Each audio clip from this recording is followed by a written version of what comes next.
All right, today we're going to talk about what the future, so like 2026, what to expect from the Oklahoma real estate market going forward this next year. So just real quick, I want to say thank you to the Lord. Thank you for another wonderful morning. Thank you for all the countless blessings that we don't even realize every day. And thank you for these beautiful sunrises and sunsets that we've had lately. So, all right.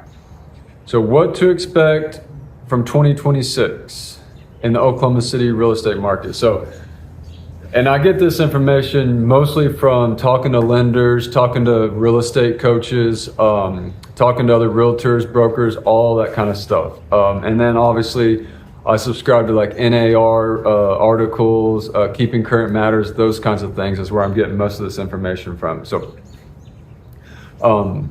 first of all, rates. So rates are expected to stabilize in 2026 around 6%.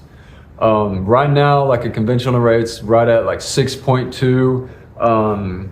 They could, all this is projections, so obviously no one can see COVID coming, so you never know what this world has prepared for us in the future. But so we can expect like right around 6%. It could be 5.8 at one time, and then a couple months later it could go to 6.1. So it's not going to be like stable the same throughout the year, but it's going to gradually go down to probably just below 6%. So that's good news. As far as sales, so like 2023, the Oklahoma City real estate market, we had just under 30,000 sales. 2024, we had just over 30,000 sales. We're projected in 2025 to have right around 30,000 sales, almost exactly what was 2024, 31,000 sales. What is determining the amount of sales? So like, you got to realize a bunch of these sellers, like maybe you who I'm talking to, what people are discussing and trying to figure out is, do they want to sell a 3% interest rate? I have a 2.75% interest rate.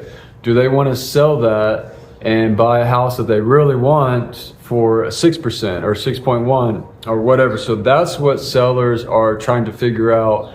Is it worth doing that?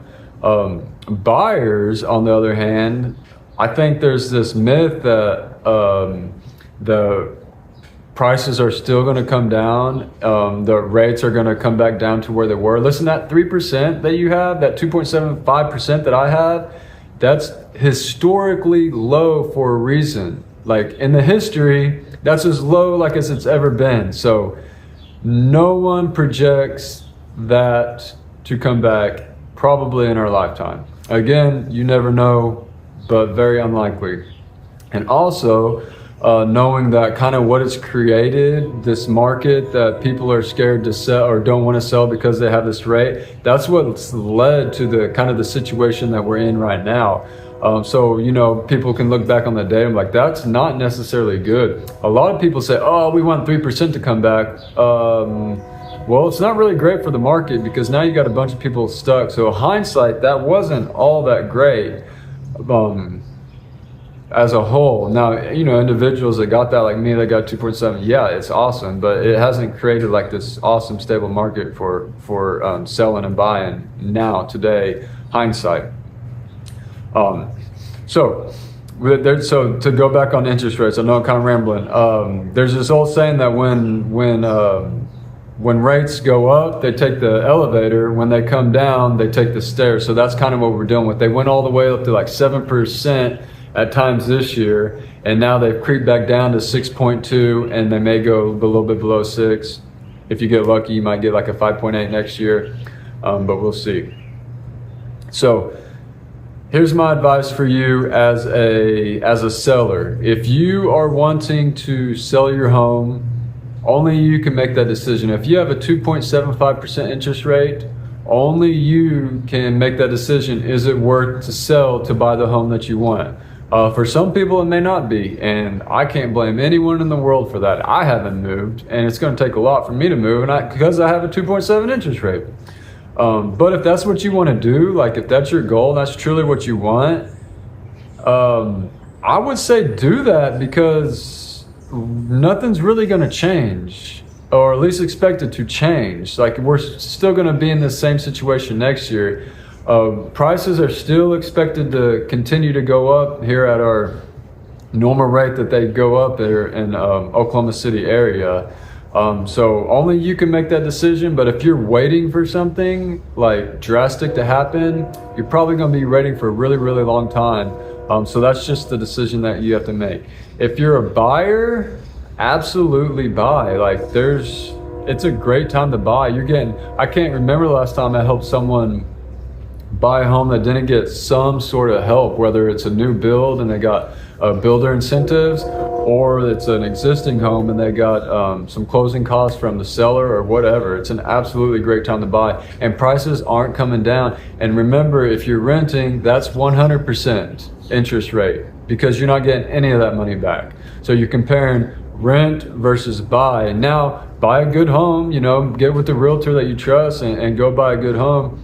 The one thing, this is kind of off topic, but the one thing that I've seen people that have been hurt lately are people that bought a brand new home, like in 2023, 2022, 2020, early 2024. They bought a brand new home where the builders are still building homes in that addition.